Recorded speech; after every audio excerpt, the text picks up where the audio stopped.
دیکھو ربیع الاول کے بارے میں لوگ اکثر ایک سوال پوچھتے ہیں کہ عید میلاد النبی منانا، اس میں جشن کرنا، نبی صلی اللہ علیہ وسلم کی آمد پہ خوشی منانا، یہ اسلام میں کیسا ہے؟ ہم رسول اللہ صلی اللہ علیہ وسلم کی سیرت دیکھتے ہیں. پہلی بات تو یہ کہ 12 ربیع الاول نبی کا یوم ولادت ہے، اس پر کوئی صحیح روایت موجود نہیں ہے. اگر ہے تو بھائی کوئی دکھا دے، بھائی یہ روایت ہے، اس کے یہ راوی ہیں، سارے ثقہ راوی ہیں. ایسی کوئی روایت موجود نہیں ہے، اور اس کی وجہ یہی ہے کہ اللہ تعالیٰ نے اپنے نبی کی ولادت کے دن کو امت سے چھپا لیا ہے تاکہ اس میں خرافات، کیونکہ پچھلی امتوں نے کیا نا اپنے انبیاء کی ولادتوں کے دن کے ساتھ. لیکن اگر فرض کر لیں، لوگ بحث کرتے نہیں جی فلاں نے لکھا ہے تو فلاں نے لکھا ہے، چلو مان لیا کہ 12 ربیع الاول نبی کا یوم ولادت ہے، تو ہمیں رسول اللہ صلی اللہ علیہ وسلم کی سیرت میں یوم ولادت پہ کیا کرنا ملتا ہے؟ احادیث صحیحہ سے صحیح حدیث ہے کہ نبی صلی اللہ علیہ وسلم پیر کے دن کا روزہ رکھتے تھے. صحابہ نے پوچھا کیوں؟ آپ نے فرمایا یہ میرا یوم ولادت، پیر کو آپ پیدا ہوئے. اب دیکھو پیر کو نبی نے روزہ رکھ کے یہ بتا دیا کہ اس میں عید کا تصور نہیں ہے، کیونکہ عید اور روزہ جمع بولنا پڑے گا آپ لوگوں کو، جمع نہیں ہو سکتی. اب اس کو سیلیبریٹ نہیں کیا جا سکتا. جس دن روزہ ہو جائے گا نا، اب وہ سیلیبریٹ کرنا اس کو ممکن ہے ہی نہیں، اس میں جشن کا تصور ہی ختم ہو گیا. جو ہماری عیدیں ہیں ان میں روزہ رکھنا جائز ہے. عید الفطر کو کوئی روزہ رکھے؟ بولو بھائی. اگر جس دن روزہ رکھا وہ عید نہیں ہو سکتی، جو عید ہے وہ روزے کا دن. کیا خیال ہے؟ عید اور روزہ ایک دوسرے کے کیا ہیں؟ اپوزٹ. کیونکہ عید ایک خوشی کا دن ہے اور اس کو سیلیبریٹ کرنا ہے. تو سیلیبریٹ جو کیا جاتا ہے کھا پی کے کیا جاتا ہے یا بھوکا رہ کے کیا جاتا ہے؟ دیکھو آپ کے بچے کا امتحان میں پاس ہو گیا اچھے نمبروں سے، بہت خوش ہیں آپ نے تمام رشتہ داروں کو فون کیا، بھائی میرا بچہ 100 نمبروں سے پاس ہوا ہے، میں بہت خوش ہوں اور میں اب جشن مناؤں گا، ایک سیلیبریٹ کروں گا اس کو. بھائی کیسے کریں گے؟ بھائی آپ تمام لوگوں سے گزارش ہے کہ صبح کا ناشتہ بھی چھوڑ دیں اور کل دوپہر کا کھانا بھی چھوڑ دیں. ہاں بھائی یہ کیا ہو گیا؟ بھائی یہ خوشی ہے یا کوئی غم ہے بھائی؟ روزہ کوئی غم کی علامت نہیں ہے، لیکن خوشی بھی نہیں ہے. خوشی کا مطلب خوشی کو سیلیبریٹ کرنا نہیں ہے، منانا. خوش ہونا ایک الگ چیز ہے، خوشی منانا. بھائی خوش ہونے پر تو ہم بھی کوئی پابندی نہیں لگا رہے کہ آپ 12 ربیع کو خوش ہو جائیں. مسئلہ ہے خوشی منانا. منانے کا صرف عید کو خوش ہونے پر کبھی بھی نہیں منائی جائے گی، صرف عید کے دن یا کوئی خوش یعنی یہ کوئی کھانا کھلا کے. تو آپ کے بچہ 100 نمبروں سے پاس ہوا، آپ نے کہا کہ ہم خوشی منائیں گے. بھائی کیسے منائیں گے؟ آپ بھی کھانا چھوڑ دیں اور ہم بھی کھانا لے. بھائی وہ کہیں گے بھائی پہلے ہم اس طرح تو ہوگا کہ آج ہم زیادہ کھائیں گے، اس طرح تو منائی جاتی ہے. تو یہ بات سمجھ میں آ گئی. دوسری بات، دوسری دلیل، جمعے کا دن بھی چھوٹی عید ہے نا، اس کو بھی عید کہا گیا ہے روایتوں میں. اسی وجہ اور عید کے بہت سارے احکام جمعے کے دن بھی لاگو ہوتے ہیں. غسل کر کے نہا دھو کے مسجد میں اجتماع ہوتا ہے، عید کے دن بھی غسل کر کے نہا دھو کے اجتماع ہوتا ہے. نبی جمعے کے دن بھی اچھے کپڑے پہنتے تھے، ہم عید کے دن بھی بولتے کیوں نہیں اچھے کپڑے پہنتے ہیں، جمعے کے دن بھی خوشبو لگا کے نہا دھو کے، عید کے دن بھی ایسے ہی. اور حدیث میں جمعے کے دن کو بھی روزے کے ساتھ خاص کرنے سے منع کیا گیا ہے. لا تختصوا ليلة الجمعة بصلاة ولا يوم الجمعة بصوم. حدیث میں آتا ہے جمعے کی جو رات ہے اس کو عبادت کے ساتھ خاص مت کرو اور جمعے کے دن کو روزے کے ساتھ خاص مت. جمعے کو روزہ رکھنا کوئی اضافی فضیلت نہیں ہے.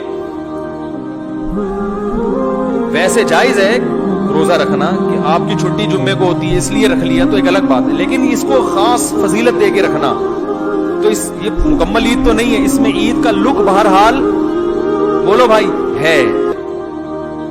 خطبہ بھی ہے، جیسے عیدین میں خطبہ بھی ہوتا ہے، 2 رکعتیں ہیں عیدین میں بھی 2 رکعت، لک ہے اس میں. اب ذرا ٹیکنیکل پوائنٹ کو سمجھیے گا آپ لوگ. یہودی سب سے پرانی قوم ہے، ان کے لیے جو مقدس دن تھا وہ کون سا تھا؟ ہفتہ، اور وہی ان کی چھوٹی عید تھا.